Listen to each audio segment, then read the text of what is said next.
it's Kevin again, and this is going to be my review for The Fosters, Season 1, Episode 14, Family Day. And I love this episode. I think it was a fantastic episode. There were a lot of really intense scenes and a lot of twists, especially the twist at the end. I really was not expecting that. I mean, I was expecting it in the scene, but I wasn't expecting that to happen in the episode. And I'm definitely interested in seeing where the show goes from here, because there's a lot of big stuff that happened in this episode that I really did enjoy. And comparing it to last week's episode, I enjoyed this one a lot more. I think this one was a lot more focused. I think the problem with last week's was we had like 5 or 6 storylines, and there was just way too much going on. This one is much more focused, and I like that. When the Fosters is focused, it's really, really good, and they proved that in this episode. So let's first go to Brandon and Callie. Brandon, of course, he still thinks that Callie texted him about breaking up and everything, and he's still trying to reach her the next day just to get an explanation, and unfortunately, she's not responding, but the real reason is because she got her phone taken away. Brandon does not know this. He also does not know that those texts were actually from Cole, not from Callie, and, I really think that was pretty big, the way that all worked.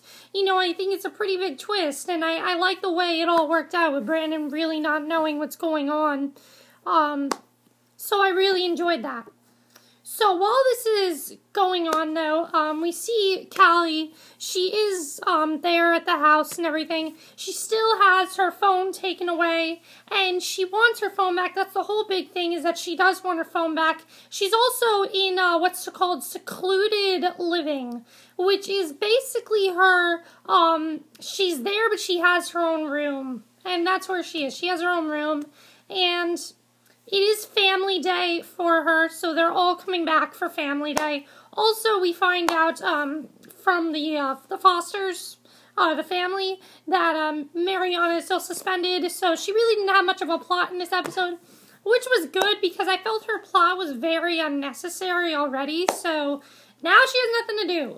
Honestly, I like that because I like her character, but sometimes she can drive me insane, especially because she's such a snoop about everything. But while they were at the house, Lena and Stef, they sit Jude down. They wanted to speak with him about his options, and they still wanted up both him and Callie, and they say that basically the only problem standing in the way is Callie, and they've chosen her, but she has yet to choose them back. And they say if, Callie says no, does Jude still want to be adopted? He's not sure yet. They all go over to Family Day, because that's what ends up happening. They go over there, and Brandon's allowed to come because he promised Stef and Lena that he wouldn't try anything. He just wanted to see her, and they agree. So they all go over to Family Day, and what we do find out though here, which was really sad, is that Callie is the only person that actually has a family. None of the other families show up, none of the other families come, it's just the Fosters, and it's really sad if you think about it, and it makes a lot of sense as to why all the other girls have been so rude to her and everything, because she has a family and they don't, and they are jealous of her. So I definitely thought that was really big. And eventually Brandon does talk with Callie. He sits her down and he says, oh, why'd you text me that you wanted to break up and everything? And she has no idea what he's talking about. And then she finds out that, she basically assumes it was Cole because Cole was the last person to have her phone. So she assumes it was Cole that texted him. And I thought that was a pretty good scene, because then Stef and Lena come and they say talking's okay, that's perfectly fine. And so yeah, that was definitely a really big scene, I think, definitely. And then we also had a really nice scene with all the girls talking, including Mariana, all of them sitting around and talking about what they want to do after they get out. And I like that scene. I thought that was a good scene because it is realistic. People always think, what am I going to, like if someone goes to prison, they think, what am I going to do when I get out of here? What do I want to achieve? And I think it's kind of them basically seeing that they can achieve anything. And that's what they want to do. They want to basically try to achieve anything. And I really enjoyed that. So they're interrupted before they can, properly make up. So it didn't work out for Brandon and Callie. But then, eventually, Callie's talking to Cole. She wants her phone back. But Cole tells her that the real reason that he's so upset is because he has these, hormonal pills.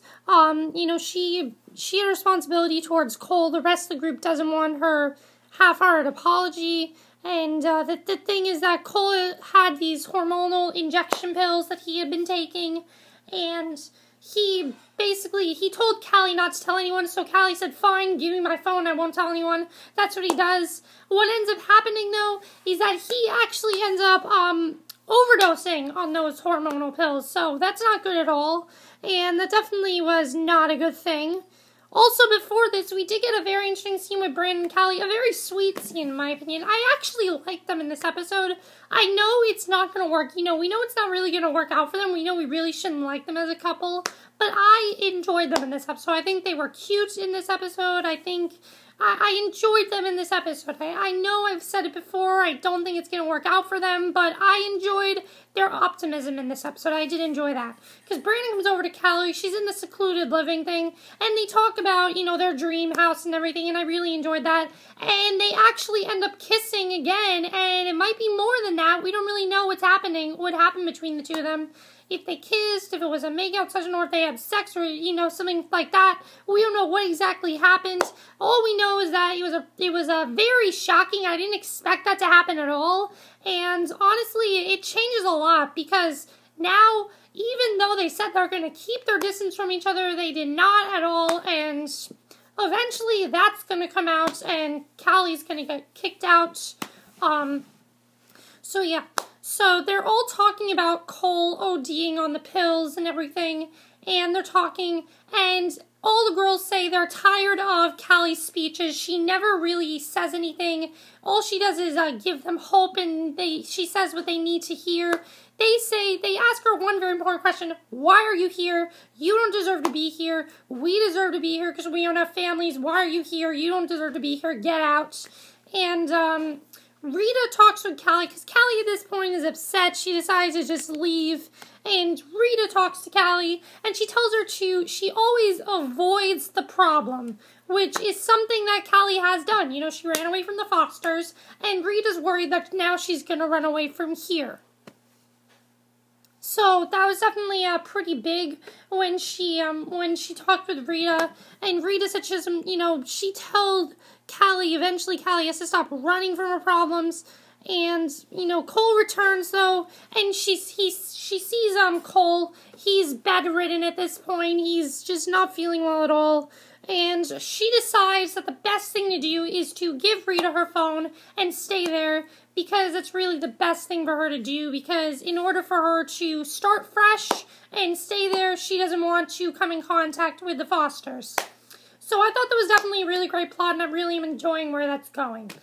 So the other plot we had was Lena and Stef. With Lena and Stef, what's happening with them is that Lena wants to have another child.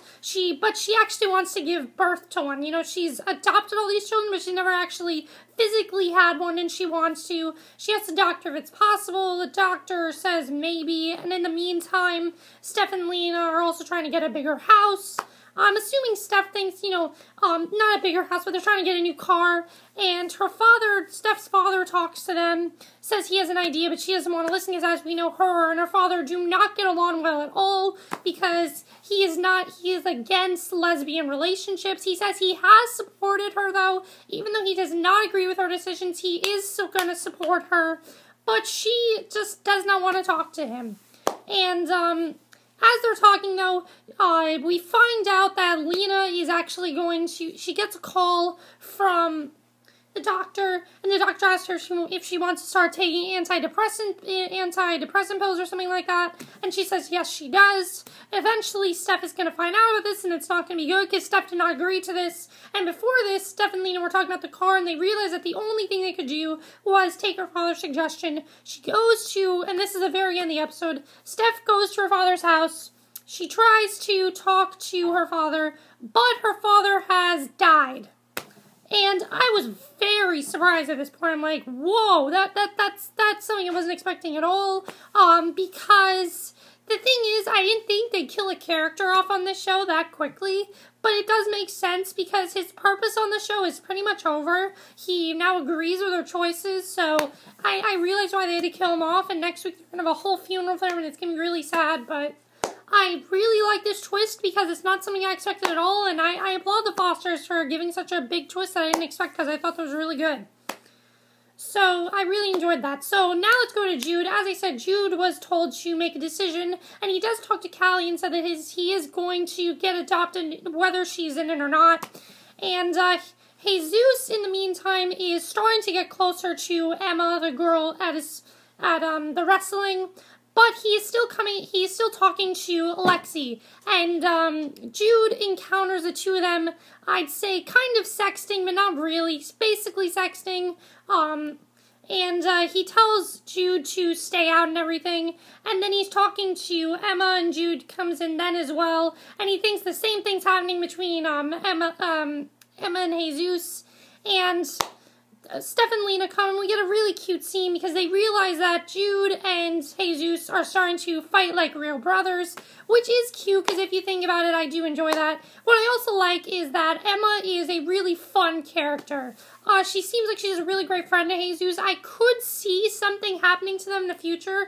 For right now, though, Jesus is in a long-distance relationship with Lexi, and we'll see how that works because most times it doesn't work, but for right now, that's where they are. So, yeah, that was the episode, and I really enjoyed this episode. A lot of things I do want to talk about, though. One of the biggest things I think that was a big twist in the episode was Stef's father, passing away. I didn't expect that to happen at all. And it looks like next week Callie is going to come to the funeral, and at this point she really wants nothing to do with the Fosters, minus Brandon, because her and Brandon did have that little encounter, and we don't know what happened to them. I'm sure we're going to find out what happened, if they kissed, if they made out, or if they even took it further from there. We'll have to see. We do know they're in some sort of a relationship now because she said specifically, I have not broken up with you, which makes me think they are in a secret relationship, which they technically are. So that's interesting. That's definitely interesting. Also, it looks like Stef is going to find out what Lena did. Stef does not know that Lena wants to have another kid and everything, so that should be interesting to see because Lena has not told Stef, which I think was a bad move. She told Stef about this. Also, do you think Emma and Jesus will eventually get closer and start dating again? I mean, start dating. I think that might happen in the future. Not right now, but I think in the future, yes, something will happen between them. He did accidentally send one of the pictures that he sent to Lexi to Emma, so that was kind of funny. And I thought that was funny. Also, do you think Jude will get adopted? And do you think Callie will eventually make the choice to get adopted by them? I think that's probably going to be the season finale. But overall, great episode. Really loved it. And that's it for my review. Hope you enjoyed, and I'll see you guys in the next video. Okay, and my next video will be my review of Teen Wolf. So see you then. Bye.